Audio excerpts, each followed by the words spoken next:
ہم تو مائل بکرم ہیں، کوئی سائل ہی نہیں، راہ دکھلائے کسے کوئی رہروے منزل ہی نہیں۔ آج کی رات آسمان دنیا سے اللہ کی رحمتیں آواز دے رہی ہیں، اے دکھی انسانوں، مصیبتوں میں پھنسے ہوئے، آلام میں کرہتے ہوئے لوگوں، گناہوں کے نیچے پستے ہوئے انسانوں، تم چاہتے ہو کہ تمہیں عزت ملے، تمہیں رزق ملے، تمہیں علم ملے، تمہیں شان ملے، اللہ ہر ایک کی دعا کو قبول کرنے کا اعلان کر رہا ہے۔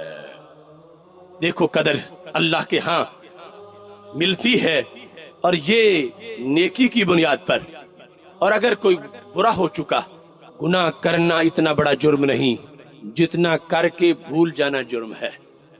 آج کی رات ہے گناہ کو یاد کر کے آنسو بہا کے قدر پانے کی رات، اور جب ایک آنسو، صرف ایک، زیادہ ہو تو نور لا نور ہے، صرف ایک آنسو مگر ریا کا نہ ہو، جسمانی درد کا نہ ہو، کسی عزیز کی وفات کا نہ ہو، اپنے گناہ کی وجہ سے رب کے خوف کا ایک آنسو بھی ہو، تو میرے آقا علیہ السلام کا فرمان ہے، گارنٹی ہے، سند ہے، اس میں شک نہیں ہے، ما من عبد مؤمن یخرج من عینیہ دم وان کان مثل راس الذباب ثم یصیب شیئا من حر وجهه الا حرم اللہ وجهه علی النار۔ فرمایا جس آنکھ سے چھوٹا سا آنسو ٹپک پڑا، اگرچہ وہ مکھی کے سر جتنا ہو، وہ آنکھ سے ٹپک کے رخسار پہ بعد میں گرا ہے، رب نے اس بندے کو جنت کی ٹکٹ پہلے عطا کر دی ہے۔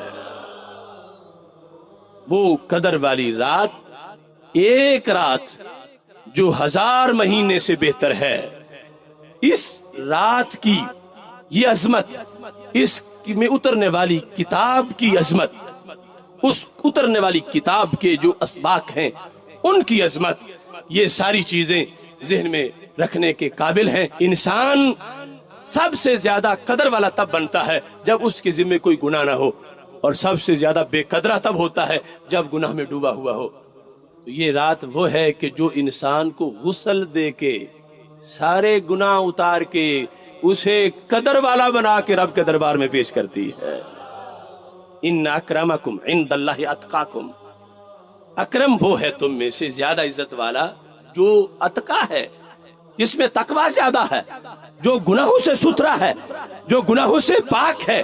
تو اس بنیاد پر اللہ کی طرف سے اس رات میں یہ اعزاز ہے، ایک انسان جس وقت اپنے ماضی کو یاد کر کے ایک آنسو بھی بہا دے ندامت کی وجہ سے، وہ ایک آنسو ہی اس کی قدر کا معیار بن جاتا ہے۔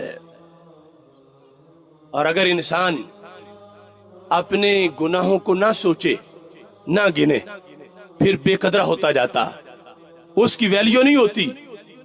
اللہ کے ہاں ویلیو کے لیے بھی درجات ہیں، اور یہاں تک صحیح بخاری میں موجود ہے کہ رب ذوالجلال کے ہاں کچھ لوگ ایسے ہیں، میرے آقا علیہ الصلوۃ والسلام ارشاد فرماتے ہیں، ذهب الصالحون الاول فالاول، نیک بندے ایک ایک کر کے دنیا سے چلے جائیں گے، تبقى حفالہ کا حفالۃ الشعیر والتمر، پھر چھان رہ جائے گا۔ کیسے؟ جیسے جو کا چھان ہوتا ہے۔ کیسے؟ فرمایا جیسے کھجوروں کا ڈھیر لگا ہو، اچھی اچھی سارے مرضی کی لیتے جائے، پیچھے جو ردی رہ جاتی ہیں، اور ایسے پیچھے چھان رہ جائے گا۔ نیک لوگ اٹھ جائیں گے، پیچھے چھان رہ جائے گا۔ پھر فرمایا لا یبالہم اللہ بالہ، اللہ ان کی کوئی پرواہ نہیں کرے گا، یہ لغوی معنی ہے۔ لا یبالہم اللہ بالہ، ایسے لوگ زمین پہ رہ جائیں گے، رب جن کی کوئی پرواہ نہیں کرے گا، یہ لغوی معنی ہے۔ تو مطلب کیا بنا؟ مجاز یہاں مراد ہے، کچھ بندے زمین پہ ایسے رہتے ہیں کہ اللہ عرش کے فیصلوں میں ان کے چہرے سامنے رکھتا ہے، ان کی رب کے دربار میں ویلیو بڑی ہوتی ہے، قدر بڑی ہوتی ہے۔